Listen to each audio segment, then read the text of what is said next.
Congress MP Chamala Kiran Kumar Gandhi భవన్లో మాట్లాడుతున్నారు. అల్లావి ద్వారా చూద్దాం. 99 ఆంధ్రాకు పోవాలి, 500 చిల్లర మనకు రావాలి, 900 దాంట్లో మరి ఎందుకు కాలేదు? మరి అంత పెద్ద మహానుభావుని అన్ని ఉద్యమాలు చేసినవి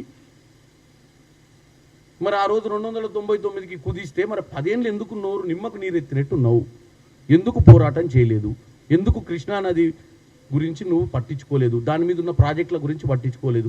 ఈరోజు సడన్గా వచ్చి మళ్ళీ తెలంగాణ ప్రజల మీద రాజకీయం చేయాలి, తెలంగాణ ప్రజలల్లో మైండ్లో ఏదన్నా నాటాలి అన్న ఉద్దేశంతో నువ్వు ఈరోజు ఆల్మట్టి డ్యామ్ గురించి మాట్లాడే ప్రయత్నం చేస్తున్నారు. మీరు ఎవ్రీ మంత్ ఏదో ఒక సబ్జెక్టు తీసుకొని రావాలి, కాంగ్రెస్ పార్టీ మీద బురద చల్లే ప్రయత్నం చేయాలి, తెలంగాణ ప్రజలను కన్ఫ్యూజ్ చేయాలి, తెలంగాణ ప్రజల్ని ఆలోచించజేయాలి.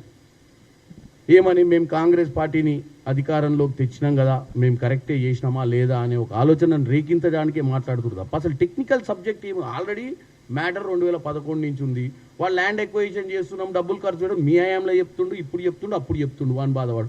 దీంట్లో 2 రాష్ట్రాలు పక్క రాష్ట్రాలు, ఆ పైన ఉన్న రాష్ట్రం కింద ఉన్న రాష్ట్రానికి కూడా అనుసంధానం ఉంది ప్రాజెక్టు. వాళ్ళు ఒప్పుకోరు, మనం ఒప్పుకోరు. నిజంగానే మనమేమన్నా కోట్ల తెలంగాణ తరపు నుంచి వాదనలు చేయకపోతేనో, మనం తెలంగాణ తరపు నుంచి ఆ ప్రాజెక్ట్కి అనుమతులు ఇవ్వడానికి మనం ఎన్ఓసి ఇస్తేనో, మనం ఏమన్నా పోయి ఆల్రెడీ కర్ణాటక ముఖ్యమంత్రితో మాట్లాడి మీరు కట్టుకోండి అబ్బా 100 టీఎంసీ, మాకు ఏం అభ్యంతరం లేదు, మాకు బ్రహ్మాండంగా 299 ఎక్కువైపోయినాయి, మీరు ఒక 100 తీసుకొని మాకు 199 సరిపోద్దని చెప్పడానికి ఏమన్నా ఉందా అంశమీడ? మీరు చేసిన దరిద్రపాలనతో 299 వచ్చినాయి. ఆ 299 ఎట్లా కాపాడుకోవాలని చెప్పి మేము ఆ శ్రీశైలం లెఫ్ట్ బ్యాంక్ కెనాల్లో ఉన్నటువంటి ఇప్పుడు ఆ సొరంగ మార్గాన్ని మళ్ళీ మొన్న జరిగిన తర్వాత మళ్ళీ దాన్ని ఇమీడియట్గా చేసాం. అది ఎప్పుడో చేసి ఉంటే ఈ 299 కాదు, మనకు అసలు రిక్వైర్మెంట్ బయటపడేది.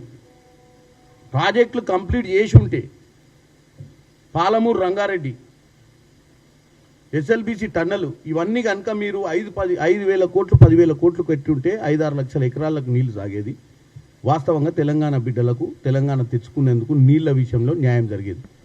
ప్రాణహిత చేవలను అట్టనే కట్టుంటే ఇవాళ హైదరాబాద్కి రావాల్సినటువంటి మంచినీళ్ళు కూడా బ్రహ్మాండంగా వచ్చేటి గండిపేటకు. ఇవాళ నువ్వు దాన్ని కూడా కన్ఫ్యూజ్ చేసి మొన్న ఒక ఆయన కేటీఆర్ గారు ఆ విషయంలో కన్ఫ్యూజ్ చేస్తుండ్రు. మేము అసలు 1,100 కోట్లకే నీళ్లు తెద్దామనుకున్నామని, వీళ్ళు 7,000 కోట్లకు తెస్తాడని. అసలు ఆ 11